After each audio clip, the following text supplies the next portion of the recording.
عورتوں کی طبیعت کیسی ہوتی ہے؟ پیارے نبی صلی اللہ علیہ وآلہ وسلم کا حیران کرنے والا جواب۔ بسم اللہ الرحمن الرحیم۔ نبی پاک صلی اللہ علیہ وآلہ وسلم نے فرمایا کہ خاوند کو چاہیے کہ بیوی کے ساتھ درگزر کا معاملہ کرے۔ فرمایا کہ عورتیں اگر ناقص العقل ہوتی ہیں، تم تو کامل العقل ہو، تم تو ان کے ساتھ درگزر کا معاملہ کر لیا کرو۔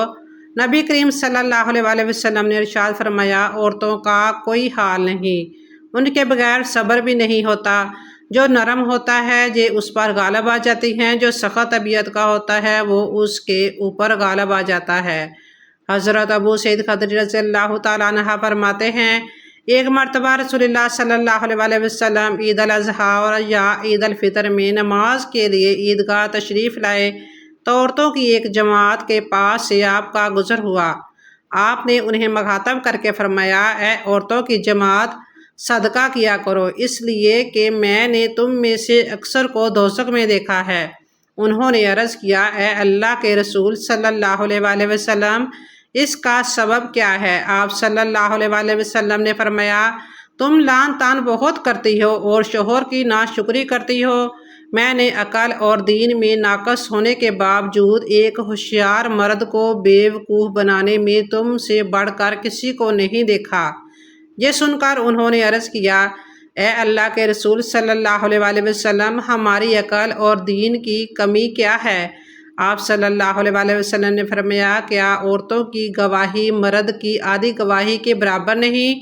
انہوں نے عرض کیا، جی ہاں، ایسا ہی ہے۔ آپ نے فرمایا، یہی اس کی عقل کا نقصان ہے۔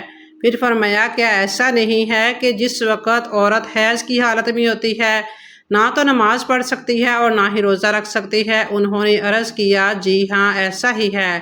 آپ صلی اللہ علیہ وآلہ وسلم نے فرمایا، یہی اس کے دین کا نقصان ہے۔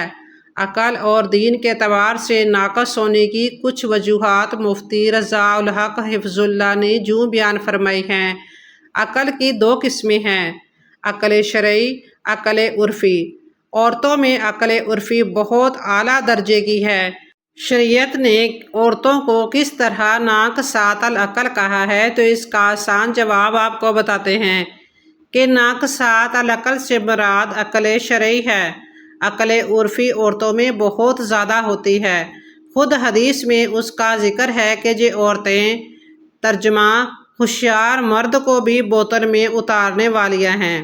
گھر میں بھی اس کی حکومت چلتی ہے اور باہر بھی اس کی حکومت چلتی ہے۔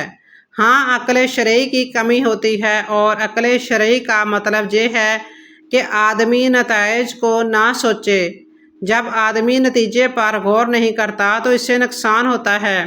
جیسے عورت یہ کہتی ہے کہ فلاں موقع آ رہا ہے اور اس پر ہمیں اتنا خرچ کرنا چاہیے، ختنے میں اتنا خرچ کرنا چاہیے، شادی میں اتنا خرچ کرنا چاہیے اور منگنی میں اتنا خرچ کرنا چاہیے اور فلاں رسم اس طرح ہونی چاہیے، تو شوہر اور باپ کے مال کو انہی چیزوں میں اڑاتی ہیں۔ اس معنی میں ان کو ناقصات العقل کہا گیا ہے کہ نتائج کو وہ نہیں سوچتی۔ اللہ تعالیٰ ہمیں دین کی صحیح سمجھ عطا فرمائے اور اس پر عمل کرنے کی توفیق دے۔ کمنٹ سیکشن میں آمین آپ بھی لکھیے گا۔